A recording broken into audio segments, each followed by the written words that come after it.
ना मैं कवि था ना लेखक, परंतु मुझे कविताओं से प्रेम अवश्य था। क्यों था यह नहीं जानता, परंतु प्रेम था और खूब था। मैं प्राय सभी कवियों की कविताओं को पढ़ा करता और जो मुझे अधिक रुचि थी उनकी कटिंग्स भी अपने पास रख लेता था।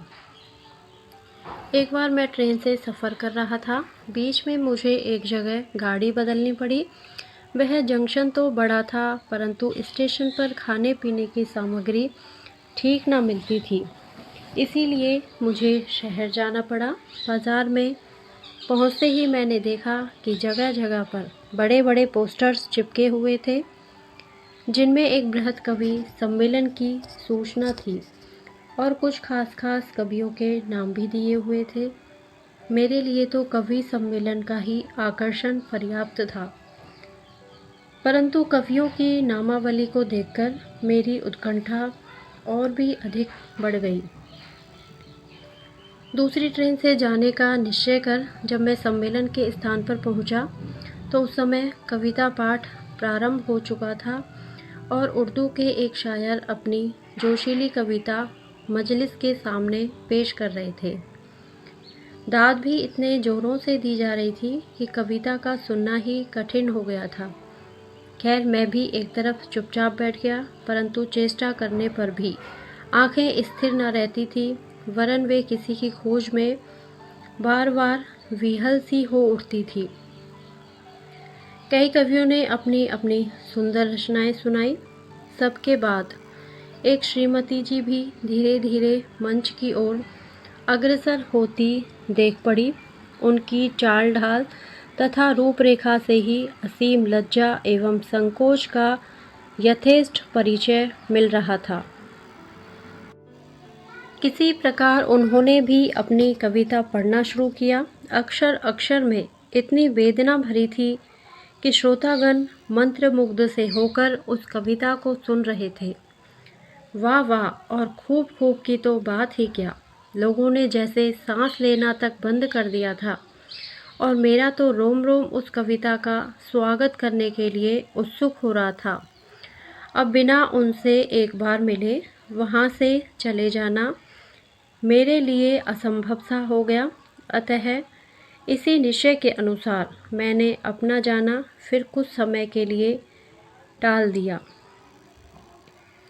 उनका पता लगाकर दूसरे ही दिन लगभग 8 बजे सवेरे मैं उनके निवास स्थान पर जा पहुंचा और अपना विजिटिंग कार्ड भिजवा दिया। कार्ड पाते ही एक अधेड़ सज्जन बाहर आए और मैंने नम्रता से पूछा कि क्या श्रीमती जी घर पर हैं? जी हाँ, आइए बैठिए। आदर प्रदर्शित करते हुए मैंने कहा, कल के सम्मेलन में उनकी कविता मुझे बहुत पसंद आई, इसलिए मैं उनसे मिलने आया हूँ। वे मुझे अंदर लिवा ले गए। एक कुर्सी पर बिठाते हुए बोले, वह मेरी लड़की है, मैं अभी उसे बुलवाए देता हूँ।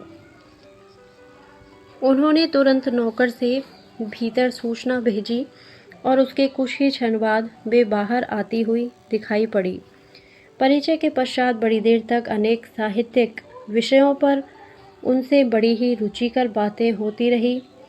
चलने का प्रस्ताव करते ही उन्होंने संध्या समय भोजन के लिए निमंत्रण दे डाला। इसे अस्वीकृत करना भी मेरी शक्ति के बाहर था, अतः दिन भर वहीं उनके साथ रहने का सुअवसर प्राप्त हुआ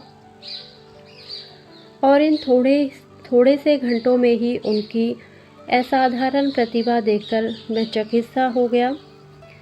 अब तक मेरा प्रेम प्रणयपूर्ण आकर्षण सहसा भक्ति युक्त आदर में परिणित हो गया।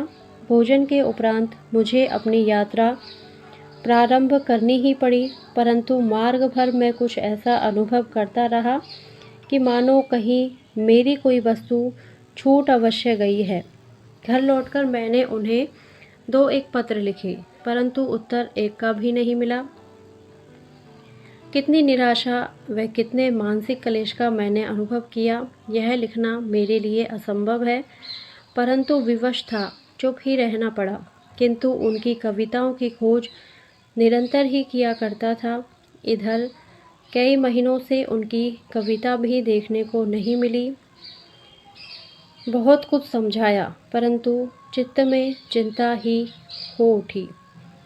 तरह तरह की आशंकाएं हृदय को मथने सी लगी और अंत में एक दिन उनसे मिलने की ठानकर घर से चल ही पड़ा, किंतु चलने के साथ ही बाईं आंख फड़की और बिल्ली रास्ता काट गई। ये अपशकुन भी मुझे अपने निश्चय से विचलित न कर सके और मैं अपनी यात्रा में बढ़ता ही गया। परंतु वहां पहुंचकर वही हुआ जो होना था। वह वहां ना मिली। मकान में ताला पड़ा था। पता लगाने पर ज्ञात हुआ कि कई महीने हुए उनके पिता का देहांत हो गया और उनके मामा आकर उन्हें अपने साथ लिवा ले गए। बहुत पता लगाने पर भी मैं उनके मामा के घर का पता न पा सका। इस प्रकार वे एक हवा के झोंके की तरह मेरे जीवन में आई और चली भी गई। मैं उनके विषय में कुछ भी न जान सका। 10 वर्ष बाद एक दिन फिर मैं कहीं जा रहा था। बीच में एक बड़े जंक्शन पर गाड़ी बदलनी थी। वहाँ पर 2 लाइनों के लिए ट्रेन बदलती थी। मैं सेकंड क्लास के कंपार्टमेंट से उतरा। ठीक मेरे पास के ही एक थर्ड क्लास के डिब्बे से एक स्त्री उतरी। उसका चेहरा सुंदर किंतु मुरझाया हुआ था। आंखें बड़ी बड़ी किंतु दृष्टि बड़ी ही कातर थी। कपड़े बहुत साधारण और कुछ मैले से थे। गोद में एक साल भर का बच्चा था। आसपास और भी 2-3 बच्चे थे। मैंने ध्यान से देखा, वे ही थी। मैं दौड़कर उनके पास गया।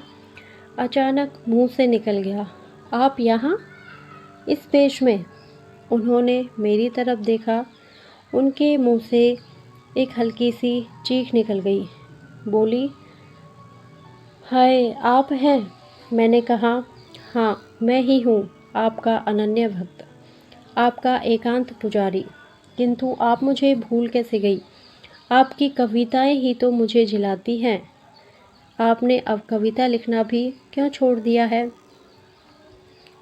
अब उनके संयम का बांध टूट गया। उनकी आँखों से न जाने कितने बड़े बड़े मोती बिखर गए। उन्होंने रुंधे हुए कंठ से कहा, लिखने पढ़ने के विषय में अब आप मुझसे कुछ न पूछें। इतने ही में एक तरफ से एक अधेड़ पुरुष आए और आते ही शायद मेरा उनके पास का खड़ा रहना उन सज्जन को न सुहाया, इसीलिए उन्हें बहुत बुरी तरह से झिड़क कर बोले, यहाँ खड़ी खड़ी गप्पे लड़ा रही हो, कुछ हया भी है? वे बोली, ये मेरे पिताजी के। वह अपना वाक्य पूरा भी न कर पाई थी कि वे महापुरुष कड़क उठे, बस चुप रहो, मैं कुछ नहीं सुनना चाहता, चलो सीधी। उन्होंने मेरी तरफ एक बड़ी ही बेधक दृष्टि से देखा। उस दृष्टि में न जाने कितनी करुणा, कितनी विवशता और कितनी कातरता भरी थी। वे अपने पति के पीछे पीछे चली गई। इस प्रकार 10 वर्ष के बाद वे फिर एक बार मेरे नैराश्यपूर्ण जीवन के अंधकार में चपला की तरह चमकी और अदृश्य हो गई।